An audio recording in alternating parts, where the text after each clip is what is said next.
अस्सलाम वालेकुम student. First year botany में आज हम न्यू चैप्टर स्टार्ट करेंगे, किंगडम प्रोटोक्टिस्टा चैप्टर 6।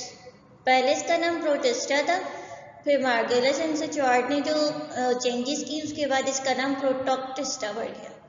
इसका आज लेक्चर 1 हम पढ़ेंगे और इसके अंदर प्लांट लाइक प्रोटोक्टिस्ट को डिस्कस करेंगे।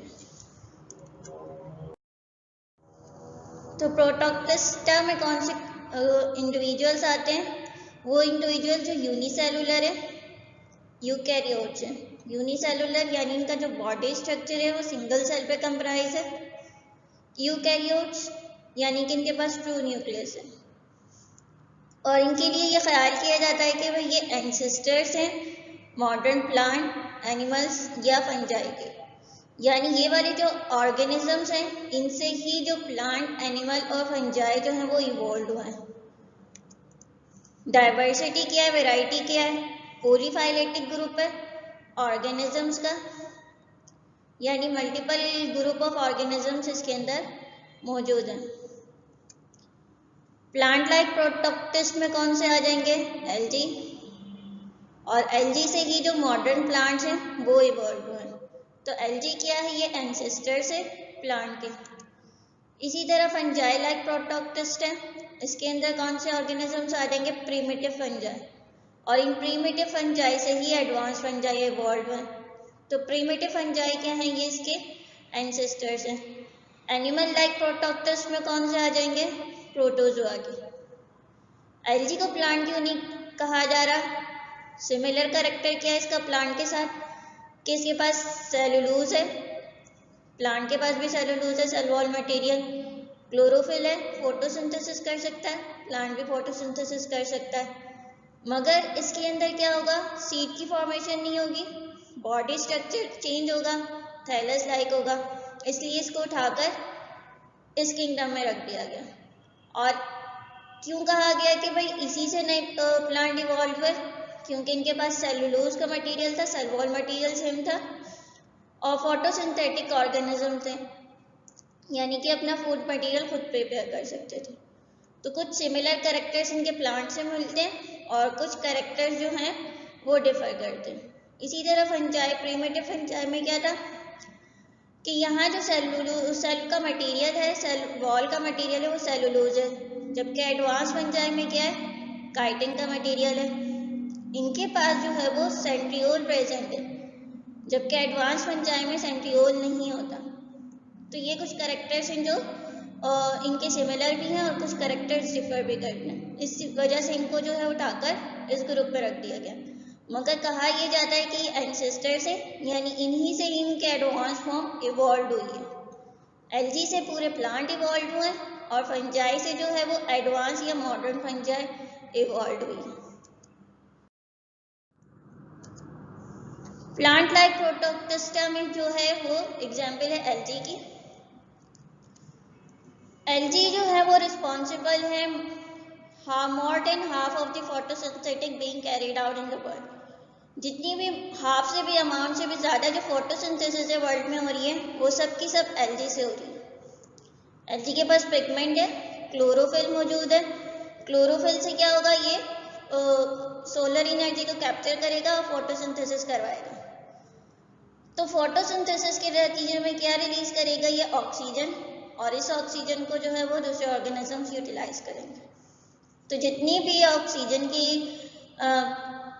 फोटोसिंथेसिस हो रही है और ऑक्सीजन जो है एनवायरनमेंट को मिल रही है वो ज़्यादा से ज़्यादा इन ऑर्गेनिज्म से मिल रही है हमें। पहले इन ऑर्गेनिजम्स को, एल्गी को जो है वो प्लांट्स में रखा जाता था। क्या कैरेक्टर्स थे इनके सिमिलर प्लांट से? कि इनका सेल वॉल का मटेरियल सेम था, सेलुलोज था दोनों के पास।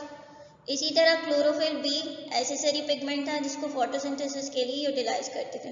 प्लांट में भी क्लोरोफिल के मॉलिक्यूल्स होते हैं, मगर एल्गी के अंदर क्लोरोफिल बी के अलावा भी दूसरे पिगमेंट्स मौजूद हैं, और इनकी जो क्लासिफिकेशन होती है, इनको जो डिफरेंट ग्रुप्स में डिवाइड करते हैं वो इन पिगमेंट्स की बेसिस पे करते हैं। कुछ में जो है वो पिगमेंट ग्रीन कलर का है, यानी क्लोरोफिल मौजूद है पिगमेंट जिसको यूटिलाइज करके ये फोटोसिंथेसिस करवाएंगे, तो ये ग्रीन एल्गी कहलाते हैं। ग्रीन एल्गी की कुछ फॉर्म्स जो हैं वो फ्रेश वाटर में भी हैं और कुछ मरीन एनवायरनमेंट में भी रहती हैं। कुछ में जो है वो फोटोसिंथेटिक पिगमेंट जो है वो फ्यूकोजेंथीन है, जो कि ब्राउन कलरेशन के लिए रिस्पॉन्सिबल है। तो ये वाली एल्गी जो है वो ब्राउन एल्गी कहलाएंगी। इसी तरह कुछ एल्गी में जो है वो फाइकोइरिथ्रीन मौजूद है, यानी कि ये रेड कलर के लिए रिस्पॉन्सिबल है। तो ये वाली एल्गी रेड एल्गी कहलाएगी।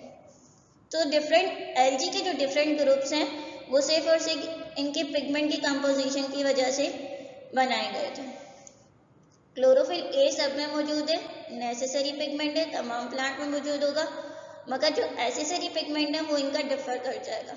जैसे कि क्लोरोफिल होगा तो ग्रीन एल्गी कहलाएगा, इसी तरह फ्यूकोजेंथीन होगा तो ब्राउन एल्गी हो जाएगी, इसी तरह फाइकोइरिथ्रीन होगा तो रेड एल्गी कहलाएगी। तो एल्गी को जो है वो क्लासिफाई इनके पिगमेंट की बेसिस पे करते हैं। डिफरेंसेस क्या हैं प्लांट्स में और एल्गी में? वो क्या कैरेक्टर्स थी जिनकी वजह से एल्गी को उठाकर प्लांट किंगडम से उठाकर किंगडम प्रोटोक्टेस्टा में रख दिया गया? प्लांट क्यों नहीं कहते भाई इन्हें? फोटोसिंथेसिस तो ये भी कर रहे हैं, पिगमेंट इनके पास भी है, मगर ये जो है ये एडवांस फॉर्म है, इनके पास कुछ एडवांस कैरेक्टर्स मौजूद हैं जो इनके पास मौजूद नहीं है। तो वो क्या कैरेक्टर्स हैं भाई? यहाँ जो बॉडी स्ट्रक्चर है वो थैलस है, यानी कोई ट्रू डिफ्रेंशिएशन नहीं है रूट, स्टेम्स या लीफ में, सिंपल ब्लेड लाइक अपीयरेंस होगी इस तरह की।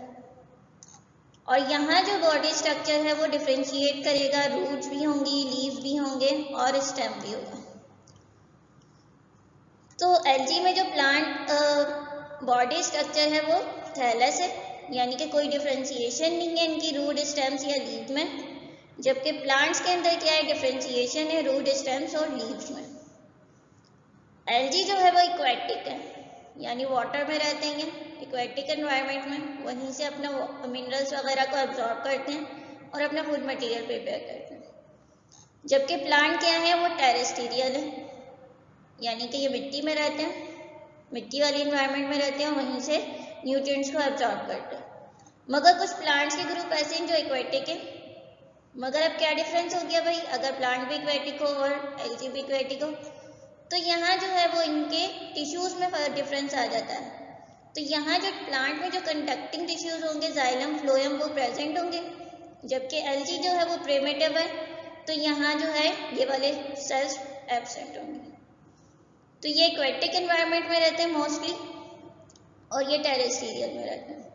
अगर इसमें भी कोई एक्वेटिक एनवायरनमेंट की वेराइटीज मौजूद हैं तो डिफरेंस उनके कंडक्टिंग टिश्यूज पे आ जाता है।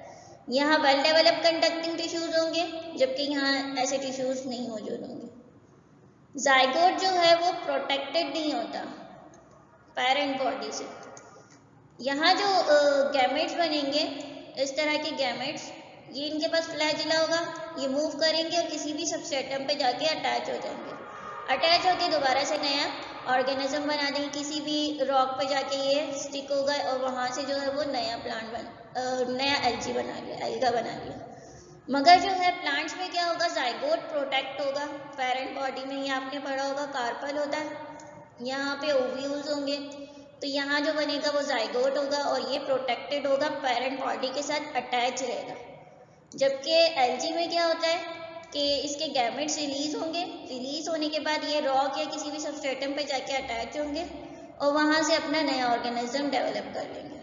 जबकि प्लांट के अंदर क्या होगा कि जो फीमेल रिप्रोडक्टिव पार्ट होगा कार्पल, उसके अंदर ओव्यूल्स मौजूद होंगे और वहाँ जाइगोट की फॉर्मेशन होगी और ये तमाम का तमाम जो है वो पेरेंट बॉडी से अटैच रहेगा। तो यहाँ जाइगोट प्रोटेक्टेड होगा पेरेंट बॉडी से और एल्गी में ये प्रोटेक्टेड नहीं होगा। यहाँ जो गैमेट्स हैं वो कवर्ड होते हैं स्टेराइल लेयर से। अब ये गैमेट है, इसके अराउंड जो है वो स्टेराइल लेयर नहीं होगी। क्यों? क्योंकि वाटर में है, यहाँ इनको डेसिकेशन का प्रॉब्लम नहीं होगा, तो यहाँ जो गैमेट्स हैं ये कवर्ड नहीं होंगे स्टेराइल लेयर से, यानी ये जो एडिशनल लेयर है वो यहाँ पर इनकी प्रेजेंट नहीं होगी। जबकि प्लांट्स में क्या होगा कि गैमेट्स जो हैं वो प्रोटेक्टेड होंगे, स्टेराइल लेयर मौजूद होगी, क्योंकि ये सॉइल के इन्वायरमेंट में रह रहे हैं, तो यहाँ वाटर की शॉर्टेज हो सकती है, तो अपने आप को डेसिकेशन से प्रोटेक्ट करने के लिए इनके पास एक स्टेराइल लेयर मौजूद होगी। यहाँ जो है एल्गी के ऑर्गेनिजम्स में एम्ब्रियोजेनेसिस नहीं होती, यानी जाइगोट से एम्ब्रियो नहीं बनेगा, एम्ब्रियो से जो है वो रूट स्टेम लीव या नया प्लांट नहीं बनेगा। डायरेक्ट जो है जाइगोट, जाइगोट से जो है वो नया प्लांट डेवलप हो जाएगा। यहाँ क्या होगा, जाइगोट से एम्ब्रियो बनेगा, एम्ब्रियो से सीड की डेवलपमेंट स्टार्ट होगी। तो इन ऑर्गेनिजम्स में, प्लांट्स में क्या होगा, सीड की फॉर्मेशन होगी और एम्ब्रियोजेनेसिस होगी। जबकि एल्गी में क्या होगा, ना ही सीड बनेगा, डायरेक्ट जाइगोट बनके ये नया स्टेज बना लेगी, गैमेटोफाइट से स्पोरोफाइट बन जाएगा। यहाँ क्या होगा, जाइगोट से जो है वो एम्ब्रियो बनेगा, एम्ब्रियो से सीड बनेगा, सीड से दोबारा स्पोरोफाइट बनेगा। तो इस प्रोसेस को ट्रू एम्ब्रियोजेनेसिस कहते हैं।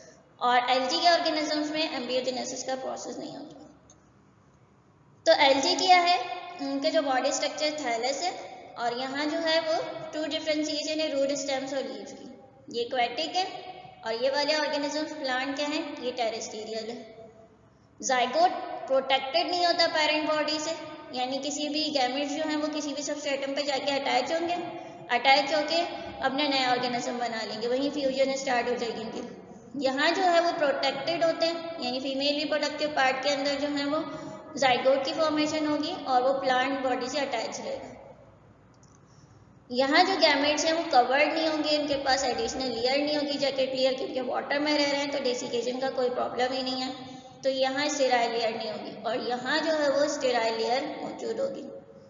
एम्ब्रियोजेनेसिस नहीं होगी, जाइगोट से जो है वो नया फेज बन जाएगा, गैमेटोफाइट है तो स्पोरोफाइट बन जाएगा। यहाँ क्या है, जाइगोट के बाद जो है वो एम्ब्रियो की फॉर्मेशन होगी, सीड बनेगा और नया प्लांट डेवलप करेगा। क्लोरेला क्या है, क्लोरेला एक फ्रेश वाटर एल्गा है, फ्लोटिंग फॉर्म में मौजूद होता है, आजाद ना घूम रहा होता है, ये पॉन्ड्स में होगा, पूल्स में होगा, डिचेस में होगा। डिचेस क्या है, ये नैरो जो है वो एरिया होता है जो फील्ड्स के दरमियान में होता है। ये क्लोरेला की डायग्राम है। स्ट्रक्चर की बात करें तो ये यूनिसेलुलर है, सिंगल सेल पे इनकी बॉडी कंप्राइज होती है, स्फेरिकल है, यानी कि राउंडेड शेप के, सॉलिडरी, यानी कॉलोनियल फॉर्म में ये मौजूद नहीं होंगे। सेल के पास जो है वो ट्रू न्यूक्लियस है, यानी यूकैरियोटिक ऑर्गेनिजम्स हैं, इनके पास जो है वो न्यूक्लियस भी होगा, न्यूक्लियोलस भी होगा और न्यूक्लियर मेम्ब्रेन भी होगी। ट्रू न्यूक्लियस एक कप शेप क्लोरोप्लास्ट है, विद और विदाउट पायरिनॉइड। ये सेल का स्ट्रक्चर है क्लोरेला का। आउटर मेम्ब्रेन सेल वॉल है इसकी, फिर सेल मेम्ब्रेन है, सेल मेम्ब्रेन के बाद ये साइटोप्लाज्म है, न्यूक्लियस, न्यूक्लियस के अंदर न्यूक्लियोलस, पायरिनोइड, ये कप शेप क्लोरोप्लास्ट, इस तरह का जो शेप होती है इसको कप शेप क्लोरोप्लास्ट कहते हैं। क्लोरोप्लास्ट का फंक्शन क्या है कि यहाँ इसके फोटोसिंथेटिक पिगमेंट होंगे और ये फोटोसिंथेसिस परफॉर्म करेगा। पायरिनोइड, पायरिनोइड का क्या फंक्शन है कि ये स्टोर करेगा अपना रिजर्व फूड मटेरियल स्टार्च के फॉर्म में। तो पायरिनोइड वो स्ट्रक्चर है जो रिजर्व फूड मटेरियल को स्टोर करेगा। रिप्रोडक्शन कैसे होती है, रिप्रोडक्शन जो है वो एप्लानोस्पोर से होती है। एप्लानोस्पोर किसे कहते हैं, नॉन मोटाइल स्पोर्स को, यानी इनके पास किसी भी किस्म का फ्लैजिला मौजूद नहीं है।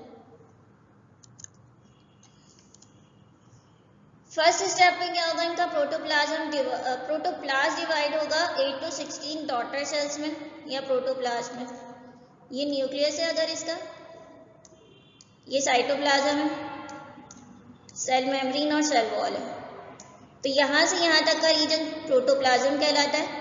अगर इस मेम्ब्रेन को भी इंक्लूड कर लें इस रीजन में तो ये प्रोटोप्लास्ट कहलाएगा।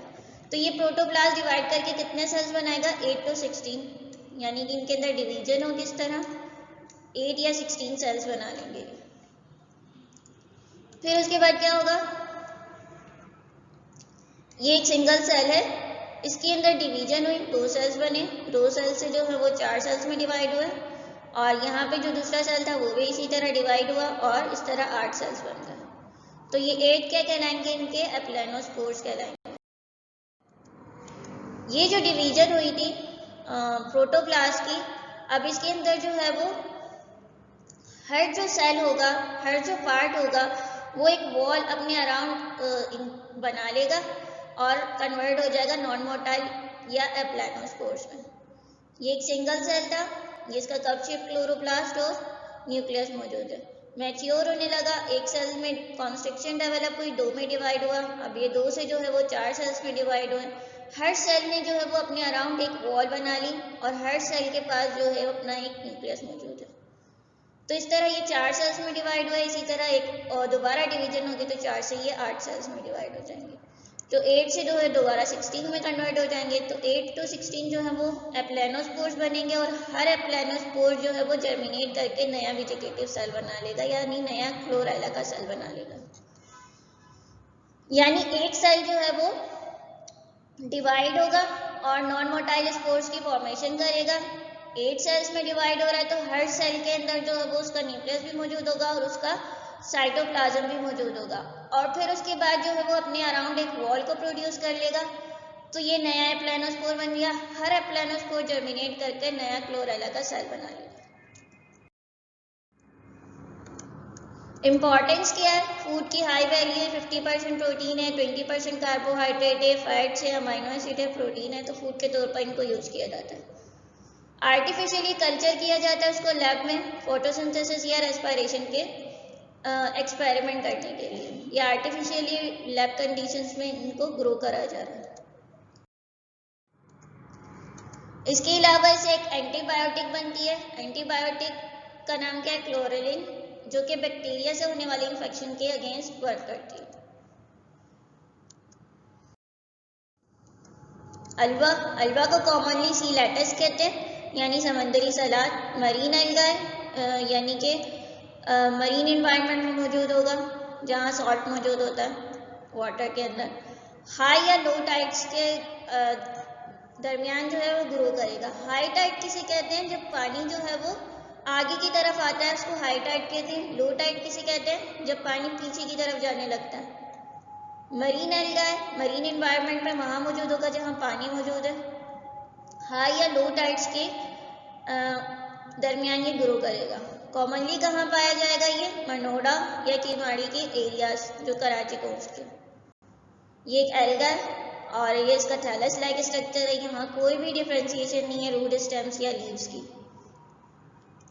कहाँ अटैच होगा? ये रॉक्स में अटैच होगा। बॉडी स्ट्रक्चर थैलस है, ब्राइट ग्रीन इन कलर है। थैलस इनलोंगेटेड है, ब्लेड लाइक है, शीट लाइक है और साइज लिखा हुआ है कि 30 सेंटीमीटर तक लॉन्ग हो सकता है। कैसे अटैच होगा सबस्ट्रेटम से? लॉन्ग थ्रेड लाइक सेल्स होंगे जिनको होल्ड फास्ट कहते हैं। ये इसका होल्ड फास्ट का रीजन है। यहाँ थ्रेड लाइक कुछ स्ट्रक्चर्स होंगे और ये जो स्ट्रक्चर्स हैं इसको सबस्ट्रेटम यानी कि इस रॉक एरिया से यहाँ से अटैच होने में हेल्प करेंगे।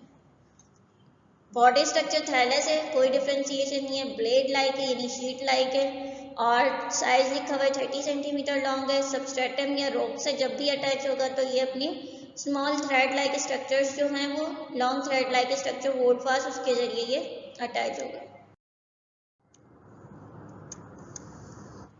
क्रॉस सेक्शन जो है वो शो करता है 2 लेयर ऑफ सेल को। ये थैलस इसका, अगर इसको इस पोजीशन में काटा जाए तो ये इसका क्रॉस सेक्शन कहलाता है। क्रॉस सेक्शन में क्या है? 2 लेयर्स ऑफ सेल नजर आते हैं। 2 लेयर नजर आ रही हैं सेल्स की, ये नजर आ रही हैं 2 लेयर्स। हर सेल के अंदर कप शेप क्लोरोप्लास्ट है जो कि उसको फोटोसिंथेसिस में हेल्प करेगा।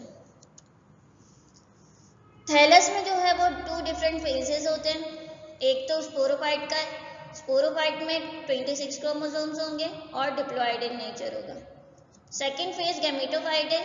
स्पोरोफाइट का फंक्शन क्या है कि ये स्पोर की फॉर्मेशन करेगा, इसलिए इसका नाम स्पोरोफाइट है। यहाँ डिप्लॉयड नंबर ऑफ क्रोमोसोम है यानी डबल कॉपी है क्रोमोसोम्स की, 26 क्रोमोसोम्स है। गैमेटोफाइट कौन सा फेज है? जो गैमेट्स को प्रोड्यूस करेगा उसे गैमेटोफाइट कहते हैं। यहाँ जो क्रोमोसोम्स का नंबर है वो 13 है यानी haploid single copy of chromosome है। 13 प्लस करें तो 26 डबल कॉपी हो गई। तो ये क्या है? डिप्लॉयड नंबर ऑफ क्रोमोसोम है, 2 सेट है क्रोमोसोम्स की और यहाँ हैप्लॉइड यानी सिंगल कॉपी है क्रोमोसोम्स की। क्रोमोसोम्स किसे कहते हैं भाई? क्रोमोसोम्स जो है वो थ्रेड लाइक स्ट्रक्चर है जिनके ऊपर जेनेटिक इंफॉर्मेशन मौजूद होती है यानी कि जीन्स की सूरत में मौजूद होती है। जीन्स से सपोज करें। सिंगल बॉडी सेंट्रोमियर कहलाती है और ये दोनों इसके आर्म्स हैं, ये दोनों मिलकर क्रोमेटाइड्स बनाते हैं। तो क्रोमोसोम्स न्यूक्लियस में मौजूद हैं, जेनेटिक इन्फॉर्मेशन को कैरी कर रहे हैं। अगर स्पोरोफाइट है यानी कि स्पोर की प्रोडक्शन कर रहा है तो यहाँ क्रोमोसोम्स के नंबर 26 होंगे, डिप्लॉयड होंगे। अगर गैमेटोफिटिक बॉडी है यानी कि गैमेट्स की प्रोडक्शन कर रहा है तो यहाँ क्रोमोसोम्स के नंबर हैप्लॉयड यानी कि सिंगल कॉपी होगी क्रोमोसोम्स की। अब लाइफ साइकिल स्टार्ट करने से पहले हम माइटोसिस मियोसिस को थोड़ा सा रिव्यू करेंगे ताकि आपको लाइफ साइकिल समझ में आए। सेल के अंदर दो तरह के डिवीजन के फेजेस होते हैं, एक तो माइटोसिस होता है और एक मियोसिस होता है। जब भी कभी माइटोसिस होगी एक सिंगल सेल में होगी तो वो डिवाइड करके क्या करेंगे, दो सेल्स बना देंगे। अब दोनों सेल्स जो हैं वो एग्जैक्टली एक जैसे होंगे, यानी अगर इसके पास 46 क्रोमोसोम्स हैं तो इनकी से बनने वाले जो डॉटर सेल्स होंगे, नए सेल्स होंगे, उनके पास भी 46 क्रोमोसोम्स होंगे, यानी कि सेम नंबर ऑफ कॉपीज होंगी। इसी तरह जब मियोसिस होगी, मियोसिस में क्या होगा, एक सिंगल सेल जो है वो कन्वर्ट हो जाएगा 4 डॉटर सेल्स में। अब इनके पास जो है 4 डॉटर सेल्स होंगे तो यहाँ जो है वो हैप्लॉइड नंबर ऑफ क्रोमोसोम्स होंगे। 46 हैं तो यहाँ कितने हो जाएंगे, 23 हो जाएंगे, यानी कि नंबर क्या हो गया, इसका रिड्यूस हो गया। तो वो न्यूक्लियस की डिवीजन या वो सेल की डिवीजन जिसमें क्रोमोसोम्स के नंबर सेम रहे और एक सेल से दो सेल्स में डिवाइड हो जाए, ये माइटोसिस कहलाती है। मियोसिस क्या है, वो सेल की डिवीजन जिसमें एक सेल से 4 डॉटर सेल्स में कन्वर्ट हो जाए और क्रोमोसोम्स के नंबर हाफ हो जाए, तो इसे क्या कहते हैं, मियोसिस। कहाँ होती है माइटोसिस, सोमैटिक सेल्स में, बॉडी के जितने भी सेल्स हैं उन सब में होगी सिवाय रिप्रोडक्टिव सेल्स के, ग्रोथ और डेवलपमेंट में हेल्प करेगी। जबकि मियोसिस क्या होगी, ये जर्म या रिप्रोडक्टिव सेल्स में होगी जहाँ सेक्स क्रोमोसोम्स होंगे जो मेल और फीमेल ऑर्गेनिजम्स की डिफरेंशिएशन कराएंगे। तो ये गैमेट फॉर्मेशन में हेल्प करेगी और ये ग्रोथ एंड डेवलपमेंट में। तो जब भी कभी माइटोसिस होगी तो क्रोमोसोम्स के नंबर अगर डिप्लॉयड है तो इनसे बनने वाले डॉटर में डिप्लॉयड नंबर ऑफ क्रोमोसोम ही रहेंगे, यानी कि 2n रहेंगे। और जब भी कभी माइटोसिस होगी तो डिप्लॉयड ऑर्गेनिजम्स अगर होगा 2n नंबर ऑफ क्रोमोसोम होंगे तो वो रिड्यूस करके हाफ हो जाएंगे, यानी कि n कॉपी बना लेंगे। तो ये वाली बात आपको याद रखनी है कि जब भी कभी माइटोसिस होगी तो सेम नंबर ऑफ क्रोमोसोम्स रहेंगे और जब भी कभी मियोसिस होगी तो क्रोमोसोम्स के नंबर हाफ हो जाएंगे। डिप्लॉयड है तो वो हैप्लॉयड हो जाएंगे। डायग्रामेटिक लाइफ साइकिल है, ये डायग्राम्स बनी हुई है इसलिए इसको डायग्रामेटिक लाइफ साइकिल कहते हैं। एग्जाम में दो तरह के क्वेश्चन आते हैं, या तो डायग्रामेटिक लाइफ साइकिल आ जाती है अलवा की, या ग्राफिकल आ जाती है। तो ये डायग्रामेटिक लाइफ साइकिल है, स्टार्ट यहाँ से हो रही है। मेन प्लांट क्या है, यहाँ पर स्पोरोफाइट है। स्पोरोफाइट यानी वो बॉडी जो स्पोर की फॉर्मेशन करेगी। यहाँ क्रोमोसोम्स के कितने नंबर होंगे, यहाँ क्रोमोसोम्स के नंबर 26 होंगे। अब जब मियोसिस होगी तो ये यानी डिप्लॉयड है, 2n नंबर ऑफ क्रोमोसोम है। अब जब मियोसिस होगी तो ये क्रोमोसोम्स के नंबर रिड्यूस कर जाएंगे, हाफ हो जाएंगे, n हो जाएंगे। तो स्पोरोफाइट क्या है, वो बॉडी जो स्पोर की फॉर्मेशन करेगी और यहाँ इससे पहले मियोसिस होगी तो ये एक स्ट्रक्चर बनाएंगे जिसे स्पोरेंजिया कहेंगे। स्पोरेंजिया में स्पोर्स प्रोड्यूस होंगे। अब यहाँ 26 क्रोमोसोम थे, मियोसिस की डिवीजन हुई, मियोटिक डिवीजन हुई तो क्रोमोसोम नंबर हाफ होगा यानी 13 होगा। हर स्पोरेंजिया के अंदर जू स्पोर की फॉर्मेशन होगी, 8 to 16 जू स्पोर बनेंगे।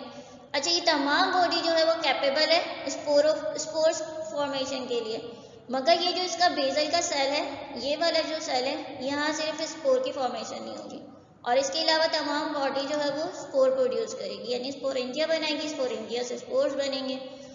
तो स्पोरोफाइट में मियोसिस हुई, क्रोमोसोम्स के नंबर हाफ हो गए, स्पोरेंजिया बन गए। हर स्पोरेंजिया के अंदर जो है वो 8 to 16 स्पोर्स होंगे।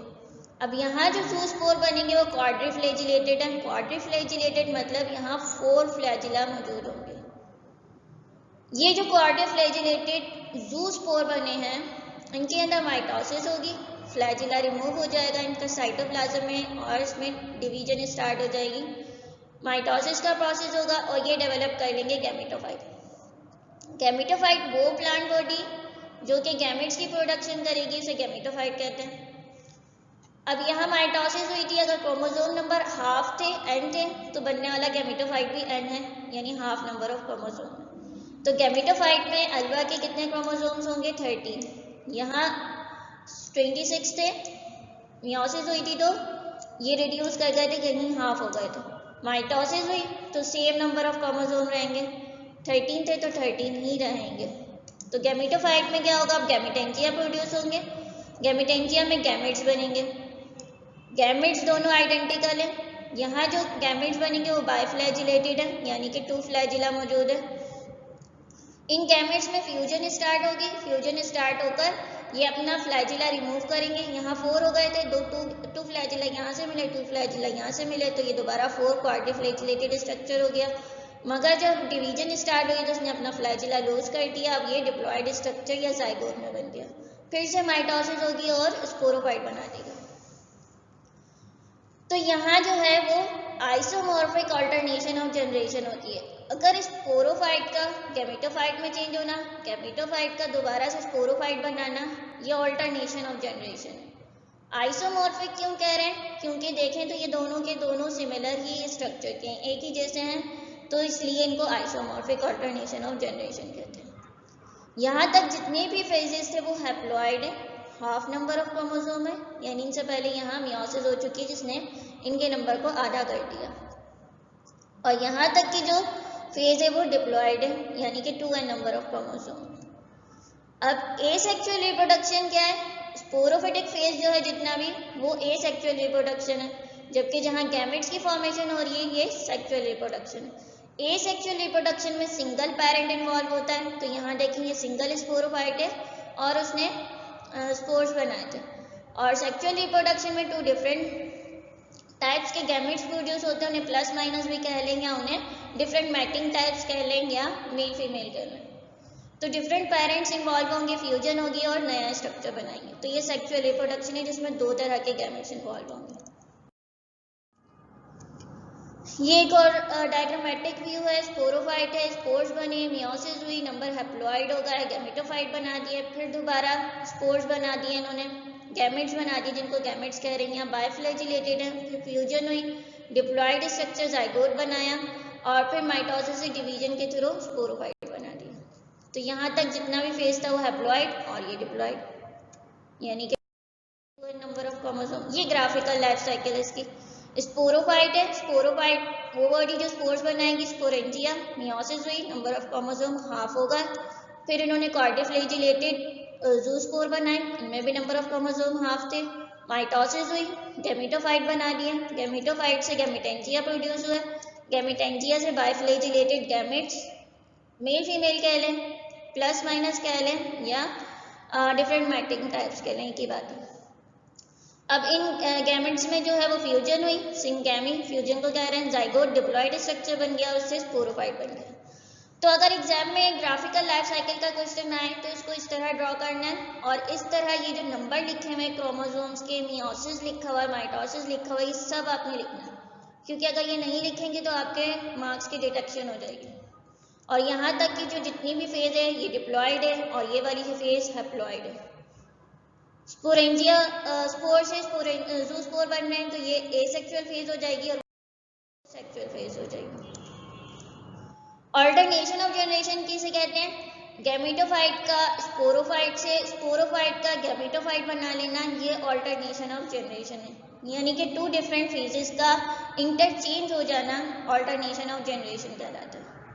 गैमेटोफाइट से स्पोरोफाइट बन रहा है, स्पोरोफाइट से दोबारा गैमेटोफाइट बन रहा है, तो इसे अल्टरनेशन ऑफ जनरेशन कहते हैं।